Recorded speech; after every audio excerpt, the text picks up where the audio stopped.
BNP বলতেছে আমরা যে লিস্টটা করেছি এখানে আওয়ামী লীগ ঢুকে আছে। কিছু কিছু লোক অভিযোগ দিয়েছে যে এদের একটা অতীতে কিছু সন্ত্রাসী কার্যক্রম তাদের বিরুদ্ধে এলিগেশন রয়েছে। আমার কথা হচ্ছে আওয়ামী লীগের দোষর বাদে নিয়ে যেভাবে ইচ্ছা এই লটারি করুক আমরা মেনে নেব।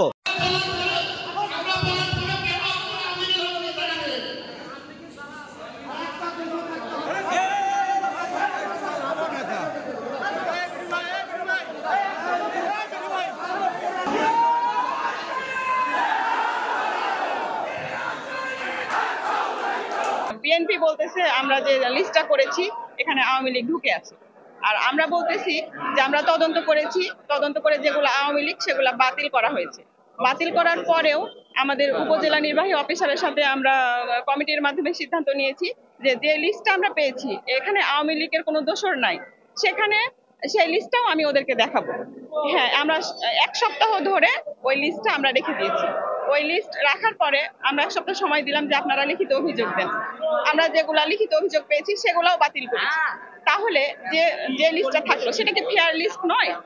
এই ফেয়ার লিস্ট দিয়ে আমরা লটারি করতে যাচ্ছি, এখানেও তাদের বাধা যে না এর ভিতরেও আওয়ামী লীগ আছে। কিছু কিছু লোক অভিযোগ দিয়েছে যে এদের একটা অতীতে কিছু সন্ত্রাসী কার্যক্রম তাদের বিরুদ্ধে এলিগেশন রয়েছে। এই জন্য তারা আমাদের এখানে কার্যক্রমটা একটু স্থগিত রাখতে অনুরোধ করেছে।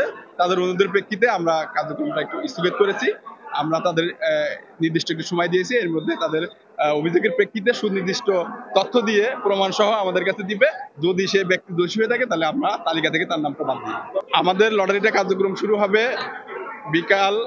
সকাল 11টায় সোমবারে, আগামী সোমবার। আমাদের কুমারখালী উপজেলা খাদ্য বান্ধব ডিলারদের লটারি হওয়ার কথা ছিল, কিন্তু আমরা থানাতে বলছি, অভিযোগ দিচ্ছি, তারপরেও আওয়ামী লীগ এবং আওয়ামী লীগের দোষরদের নাম এখানে রয়েছে।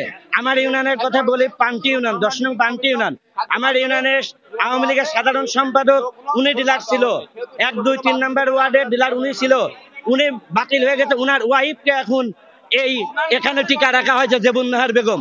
আপনারা সাংবাদিক ভাইরা আছেন, আপনারা তদন্ত করেন এটা, যার কারণে আমরা পুনরায় তদন্ত চাই, লিগ্যাল তদন্ত। আমার কথা হচ্ছে আওয়ামী লীগের দোষর বাদে নিয়ে যেভাবে ইচ্ছা এই লটারি করুক আমরা মেনে নেব। 33টা ডিলার ছিল, তার লটারির মাধ্যমে সবাইকে করার কথা ছিল, কিন্তু ঘটনা যে আমরা এখানে আসে দেখি আমরা যে অভিযোগগুলো থানাতে দিছি এবং খাদ্য কর্মসূচির যে টিসিএফ আছে তার কাছে দেওয়া হয়েছে, কিন্তু তারপরেও আওয়ামী লীগকে বলছে যে আমরা নাম বাদ দিয়ে দেবো বলে ওখানে হলুদ মার্কার দিয়ে প্রুফ করার পরে এখানে এসে দেখি যে অরিজিনাল যে তালিকা সেই তালিকার ভিতরে প্রত্যেকের নাম আছে। আমরা বলার পরেও তাদেরকে কেন বাদ দেওয়া হয় নাই, এবং থানার ভারপ্রাপ্ত কর্মকর্তা যে অফিসার দিয়ে তদন্ত করেছে প্রত্যেকটা ইউনিয়নে নামমাত্র তদন্ত, এটা কাউকে বাদ দিইনি।